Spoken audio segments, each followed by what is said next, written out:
Welcome to this video about exploring Atlantis. Plato reveals the legend of Atlantis in his dialogues Timaeus and Critias.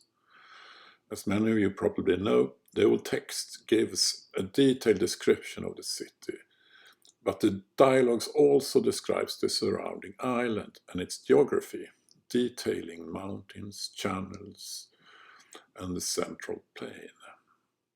This is an attempt to create a depiction of Atlantis, supported by animated graphics and illustrations.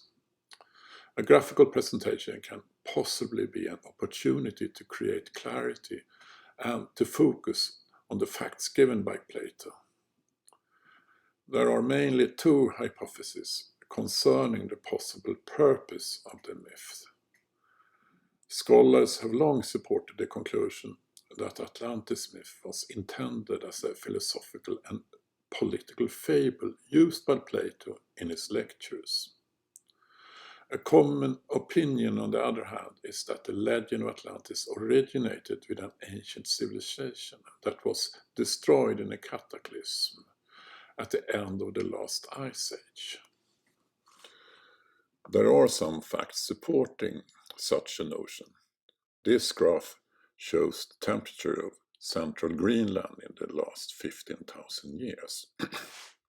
Notice the dip in temperature between 11,600 and 12,800 years ago, a period called the Younger Dryas cooling. This was the time when large parts of the megafauna got extinct. In the beginning, 12,800 years ago, a geological layer called the black mat layer suggests some kind of cataclysmic event, possibly an asteroid impact. The ending of the Younger Dryas is still a mystery, connected with sudden climate changes, resulting in rapid temperature increase. This was also in a time at the end of the Ice Age, a melting period leading to the seawater level rising up to 140 meters over a period of 19,000 years.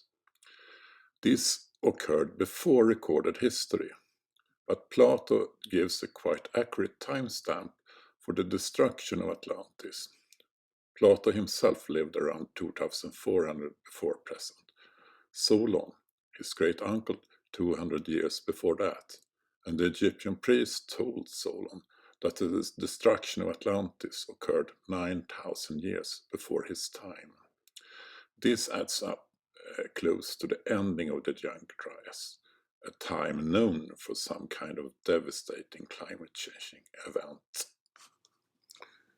The destruction of Atlantis is one flood myth among many others, but its name has become an archetype for a lost civilization, and the detailing given in the dialogues have been argued as evidence for having roots in actual events.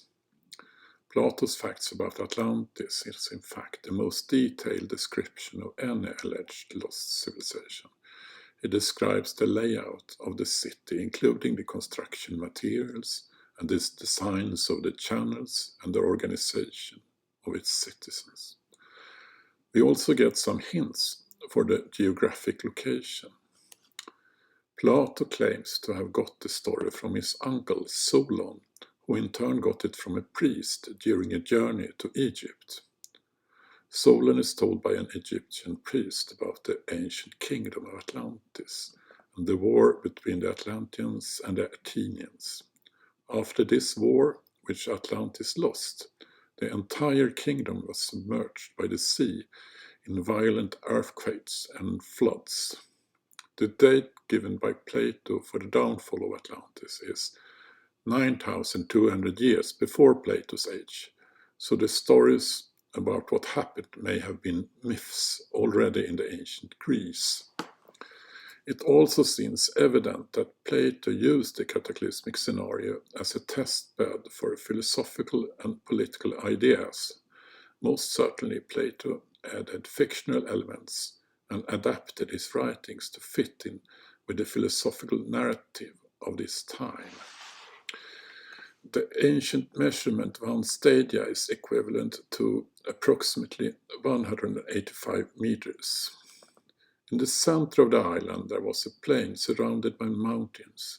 The island was 3,000 times 2,000 stadia. The mountains had villages, rivers, and lakes. The plain was for the most part rectangular and oblong.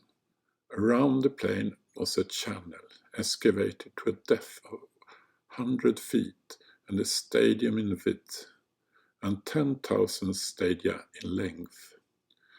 Extending from the surrounding ditch was channels 100 feet in width, cut through the plain towards the city.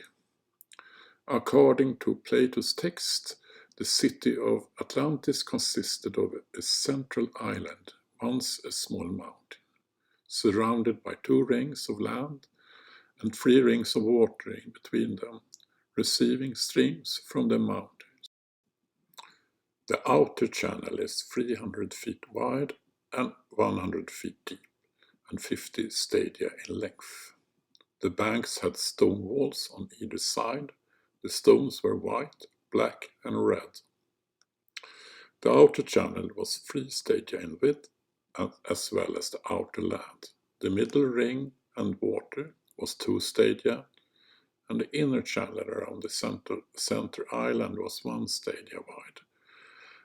The island had a diameter of 5 stadia. The wall which went around the outmost zone was covered with a coating of brass. The next wall was coated with tin, and the third wall, which encompassed the center island, flashed with the red light of orichalcium. Orichalcium might have been a natural occurring alloy of copper and zinc. The palace on the center island were dedicated to Plato and Poseidon, and were surrounded by an enclosure of gold. Poseidon's own temple was a stadium in length and half a stadium in width. The outside was covered in silver and the pinnacles with gold. The floor was coated with orichalcium, and inside the temple were statues of pure gold. Atlantis had 10 kings with absolute control of the laws and their citizens. The laws were regulated by commands of Poseidon and handed down from the first kings and inscribed on a pillar of orichalcium at the temple of Poseidon. The royal military organization is also described, similar to known such contemporary organization of the ancient world. The land was divided into 60,000 lots. All the inhabitants had leaders assigned and required to furnish for the war 6 portions of a war chariot, to make up to a total of 10,000 chariots, 2 horses and riders for them, accompanied by a horseman on foot that could fight with a shield, 2 heavy-armed soldiers, 2 slingers, 2 stone shooters, and 2 javelin men. This also included 4 sailors to maintain 1,200 ships. This is a description of an antique military setup, close to the organization of other contemporary armies at the time of Plato. Remember that Atlantis existed more than 9,000 years earlier. Are such similarities credible after such a long time? Is this an argument for those believing in a constructed philosophical narrative? This topic and other research supporting the hypothesis of a forgotten ancient mother civilization is published on Amazon.com. Our first book, Tale of a Sunken City, contains illustrations and graphics at a unique level in this genre. It's also an introduction to alternative archaeology that introduces the reader to various theories in a clear and unbiased style. It's meant to be an introduction to the subject and can serve as an excellent textbook.